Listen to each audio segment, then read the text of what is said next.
Hi, Ian. How are you? My brain just fell out my ears at that point. We've only spoken 500 times. So, listen, here's a great story to start with. I say great as in, what the hell is this all about? Colonialism is to blame for imposing the male-female divide on society. NHS staff, this is NHS staff are being told this. Colonialism is to blame, according to official hospital policies. Health Trust documents obtained by the Daily Mail also state that adults who take hormone therapy are going through puberty and that men who identify as women can be lesbians. The contentious claims have added to calls for an urgent review of all NHS guidance and gender issues. I often picture, and I'm sure you have too, at some point somebody walks into work, right, and sits in a meeting and says, I've got an idea, or I've got a theory, and out this comes. And then presumably there's a further meeting and nods of the head all round, and someone says, yes, let's make a policy out of this. What is going on over there at the NHS?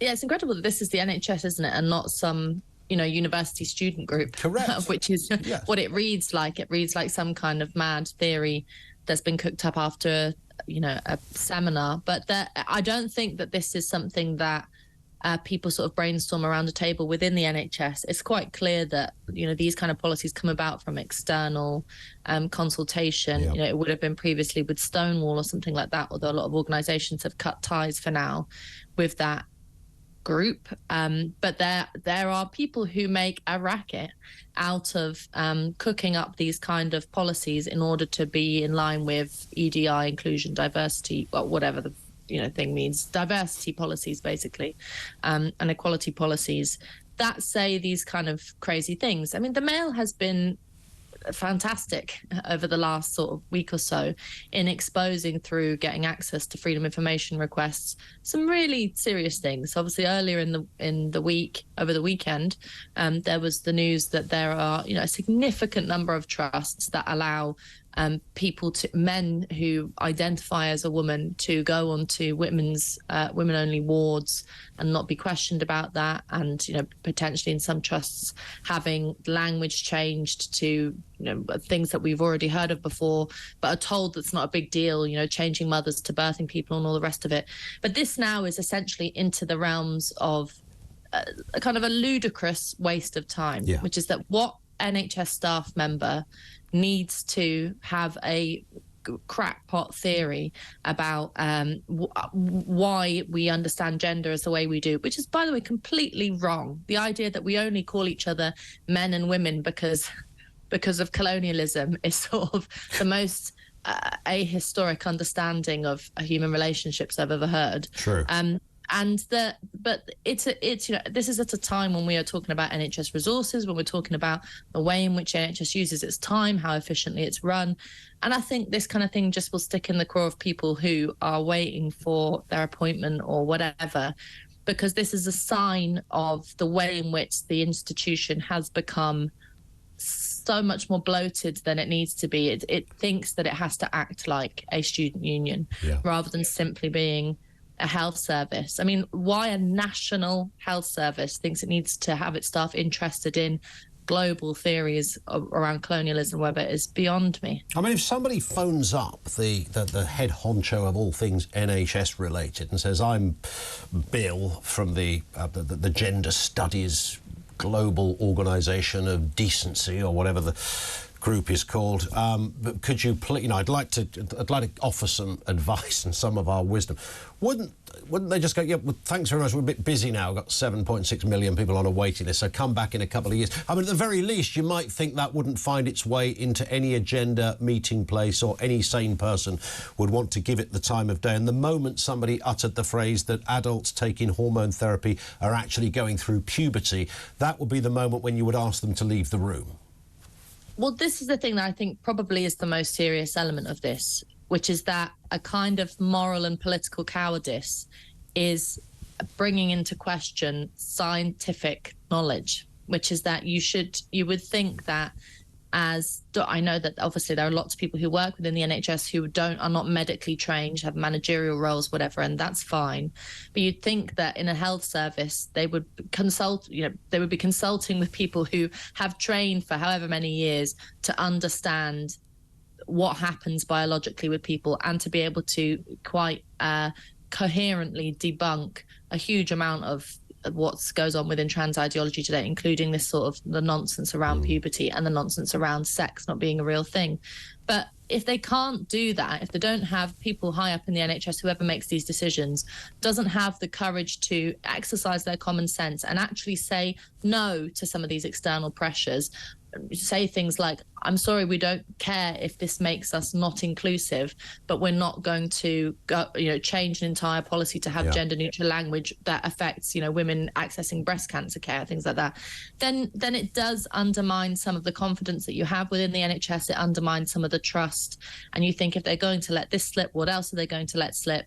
And that's very unfortunate, because the people who are going to suffer are not just the patients, but also your doctors and nurses and, staff running around doing the good work that they do on the wards, who are having to parrot this rubbish that I'm bet my life savings, small as they are, that 99% of them don't think this is true, don't believe it, don't want to have to go along with it. But there is a certain kind of pressure to do so, which I think is that the kind of moral cowardice around this really has to be tackled. Yes, and there's and also you're then if you don't fully embrace the latest thing, then somehow that means you are anti the latest thing, and therefore you're a transphobe, and that word is thrown out there in given the same weight as saying you're a racist or something, even though when you knuckle down to some of the accusations they're preposterous. The fact that I'm not going to recognise Big Bob with a beard as being a woman who should take part in a swimming race, or should be a female nurse in a gynecological ward, etc.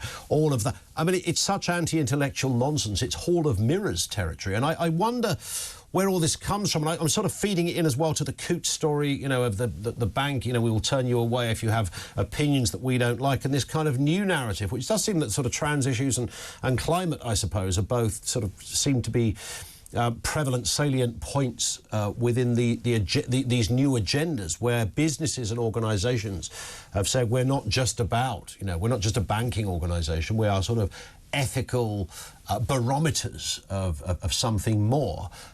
We therefore have policies on the climate. We have policies on trans issues, no matter how barking mad they might be. And this, you mentioned Stonewall earlier, that is clearly responsible for some of this, because they essentially lost they won the whole gay rights argument, did amazing work, and thumbs up all round, etc. But in the absence of anything else to do, they appear to have jumped on this and thought, well, this is our new thing. We'll go for the trans argument, but it's wider than that, because I don't know any sane, sensible person who hates trans people. That's not really the debate. But it's where it comes from, Ella, that I'm fascinated by. I mean, there's conspiracy theories online that will talk about the WEF and God knows what. And you mentioned Stonewall. Where is it? I mean, because no one, bearing in mind you never meet anybody that agrees with all of this guff. So who's advocating it? What's the start? If I was to do some panorama investigation on this, who would I end up talking to? Well, I like to say to the tinfoil hatters, if only it was as easy as this is all cooked up with the WEF, it would be much easier to argue against. The problem is it's a whole mess of things. I mean, the trans debate and trans ideology, in that it kind of rejects reality, is very narcissistic, is very obviously driven by identity politics, didn't fall from the sky. This is something that has developed out of a series of trends, a much more introspective culture, particularly among young people, a lack of adult authority, and a trend in, I mentioned identity politics, this sort of the idea that the thing that is that will define you as a human being, as you as Ian or you me as Ella, is not the things that we do or the thoughts that we have or the relationships we have. It's our identity. And so that whole kind of speaking as a wasn't invented by trans people, trans activists. It has been prevalent in feminism for a very long time. It's been prevalent in anti-racist activism for a very long time. So that's kind of there's been brewing for decades, this idea that we kind of almost created a sort of monster ourselves of our own making through identity politics, which has come to its extreme in trans ideology. I mean, why this has captured political life. I think it's a whole mess of things. I mean, it seems, I have my own political views around things like capitalism, and I'm not a sort of, whatever. But it seems to me that it's funny that you don't have any kind of traditional capitalists anymore. You have these coots, people who are meant to be solely in the business of, just making money and not caring about anything else, are no longer really like that. They're interested in our private lives, in our morality, in our thoughts and feelings, how we think about ourselves. They're interested in the planet. I mean, what big business is really meant to be interested in the planet? These things are, I think it tells you something about the lack of real politics. I think it tells you probably something about the fact that ordinary people are completely absent from most of political life, because the minute you said most people don't agree with this, the minute you raise any of these issues, whether it's LTNs and ULIS or net zero or